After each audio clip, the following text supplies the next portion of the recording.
Oke, hello guys, welcome to my vlog. Jadi ini adalah beberapa contoh gambar dari kasus yang saya ambil beserta dengan foto dari Bapak Mercus, pencetus teori kritis yang saya ambil.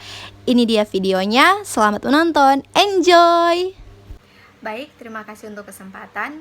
Perkenalkan, nama saya Esti Maria Tempo, NIM 35 2019 025. Di sini saya mengambil kasus dengan judul kontroversi UU Cipta Kerja atau Omnibus Law dengan menggunakan teori kritis dari Mercus.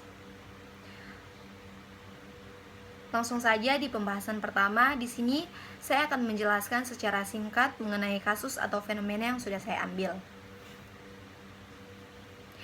RUU Cipta Kerja sangat ditentang keras oleh masyarakat, terutama para kaum buruh. Mereka menganggap bahwa RUU atau Omnibus Law akan sangat merugikan mereka. Nah, salah satu pasal yang paling ditentang adalah pasal 42 yang mengatur kemudahan izin bagi perekrutan tenaga kerja asing atau TKA. Dalam ayat 1 pasal 42 RUU Cipta Kerja disebutkan setiap pemberi kerja yang mempekerjakan tenaga kerja asing wajib memiliki pengesahan rencana penggunaan tenaga kerja asing dari pemerintah pusat. Jika pasal tersebut disahkan, pasal 42 UU Ketenagakerjaan nomor 13/2003, di mana sebelumnya TKA harus mendapatkan izin tertulis dari menteri atau pejabat yang ditunjuk. Dalam Omnibus Law, ketentuan itu juga tak berlaku bagi yang dibutuhkan oleh pemberi kerja pada jenis kegiatan pemilihan mesin produksi untuk keadaan darurat, vokasi, startup, kunjungan bisnis, dan penelitian untuk jangka waktu tertentu. Dalam RUU Cipta Kerja juga ada beberapa pasal yang bermasalah. Di sini ada beberapa pasal yang saya ambil. Yang pertama, pasal 77A, peningkatan waktu kerja lembur untuk sektor tertentu. Pengusaha dapat memberikan waktu kerja melebihi jam kerja yang ditentukan. Dalam artian, RUU Cipta Kerja menghapus batas waktu maksimal pekerja kontrak. Yang kedua, pasal 88C menghapus upah minimum kota atau kabupaten UMK sebagai dasar upah minimum pekerjaan. Dan yang ketiga, pasal 88D, tingkat inflasi tidak lagi menjadi pertimbangan dalam menetapkan upah minimum. Yang keempat, pasal 91. Pasal ini memuat tentang kewajiban pengusaha untuk membayar upah pekerja dengan gaji yang sesuai dengan standar upah minimum dalam peraturan perundang-undangan. Dan yang terakhir, pasal 93 ayat 2. Di sini dikatakan bahwa ketentuan cuti yang tertuang dalam pasal 93 ayat 2 UU Ketenagakerjaan, RUU menghapus cuti khusus atau izin tak masuk saat haid hari pertama perempuan, dan RUU juga menghapus izin cuti khusus untuk keperluan menikah, baptisan, istri melahirkan, hingga ketika ada duka juga tidak dapat diizinkan. Poin penting yang kedua, di sini saya akan menjelaskan teori kritis dari Mercus yang saya kaitkan dengan kasus yang sudah saya ambil.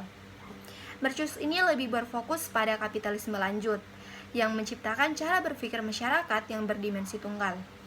Menurut Mercus, nafsu kapitalistik atau keuntungan materi mencerminkan apa yang disebut Mercus dengan penindasan yang berlebihan, yang didistribusikan kepada nafsu dari segelintir orang untuk menguasai distribusi, dengan demikian juga bermaksud untuk menguasai umat manusia. Menurut Mercus, penindasan berlebihan tersebut seharusnya dapat dihapuskan dengan cara menghilangkan kelangkaan dan membebaskan manusia dari cengkraman prinsip prestasi yang sampai sejauh ini telah mendominasi pemikiran manusia. Di sini juga Mercus memperkenalkan teorinya yang terkenal, yaitu masyarakat satu dimensi. Nah, masyarakat satu dimensi ini adalah perubahan dalam pola-pola konsumsi dan dalam struktur kekuatan buruh seiring dengan pelembagaan negara kesejahteraan telah sedemikian menjinakkan kelas pekerja dan gerakan buruh, sehingga doktrin klasik Marxisme mengenai konflik kelas menjadi tak dapat diterapkan dalam masyarakat industri. Poin ketiga, di sini saya akan menganalisis keterkaitan antara kasus yang telah saya ambil dengan teori yang sudah saya ambil. Berkaca pada pelik persoalan negeri saat ini, kita tengah menghadapi suatu situasi di mana demokrasi sedang terancam-ancamnya. Seperti halnya kasus di atas, yaitu membuat Omnibus Law atau hukum payung bertajuk RUU Cipta Kerja, yang dimana menurut saya hal itu semakin menunjukkan sebuah garis politik pragmatis elitis dan kaum kapitalis yang nantinya akan berjaya menindas kaum buruh, seperti halnya teori kritis dari Marcuse. Kemudian teori Marcuse yang mengatakan bahwa nafsu kapitalistik mencerminkan apa yang disebut dengan penindasan yang berlebihan yang didistribusikan kepada nafsu dari segelintir orang untuk menguasai distribusi. Nah, argumen tersebut sangat relevan dengan kasus mengenai UU tersebut, di mana nafsu yang ditunjukkan kaum kapitalis di sini, yaitu para kaum pengusaha, merupakan suatu tindak penindasan dari segelintir orang yang berkuasa dan memiliki prinsip prestasi seperti yang dijelaskan dalam teori kritis tersebut, yaitu pemerintah. Mereka menyukseskan nafsu mereka melalui segelintir orang yang berkuasa mengatur, yaitu pemerintah. Nah, kenapa pemerintah mau saja mengikuti keinginan dari para kaum kapitalis? Alasan yang saya ketahui bahwa sebelum para pejabat mencalonkan diri, mereka ini meminjam uang terhadap kaum kapitalis, yang mana adalah pengusaha, untuk melakukan kampanye dan melakukan money politik agar bisa memenangkan jabatan atau mendapatkan kursi pemerintahan. Oleh sebab itu, pemerintah harus mengikuti kemauan dari para kaum kapitalis karena pemerintah memiliki hutang kepada mereka. Dengan apa mereka melakukan penindasan, yaitu melalui RUU Cipta Kerja di atas, yang pasal-pasalnya berisi tentang tindak yang memberatkan kaum pekerja seperti yang dijelaskan dalam kasus di atas dan memanjakan kaum kapitalis.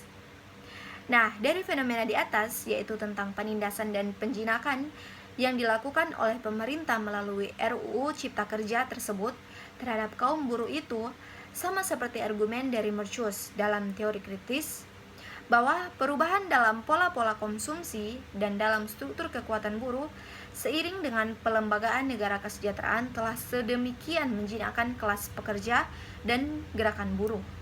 Nah, itulah yang menjadi analisis dari teori dan juga kasus yang sudah saya ambil. Nah, dari kasus dan teori yang sudah saya paparkan tadi, saya pun menarik kesimpulan, yaitu Omnibus Law ini merupakan UU yang menghilangkan beberapa ketentuan yang menjadi hak dari para kaum buruh, serta mempermudah dan memanjakan para kaum kapitalis. Sehingga hal tersebut sangat relevan dengan teori dari Marcuse bahwa akan terjadi penindasan dari kaum kapitalis melalui segelintir orang yang berkuasa, dalam hal ini adalah pemerintah. Itulah tadi pembahasan dari topik yang sudah saya ambil.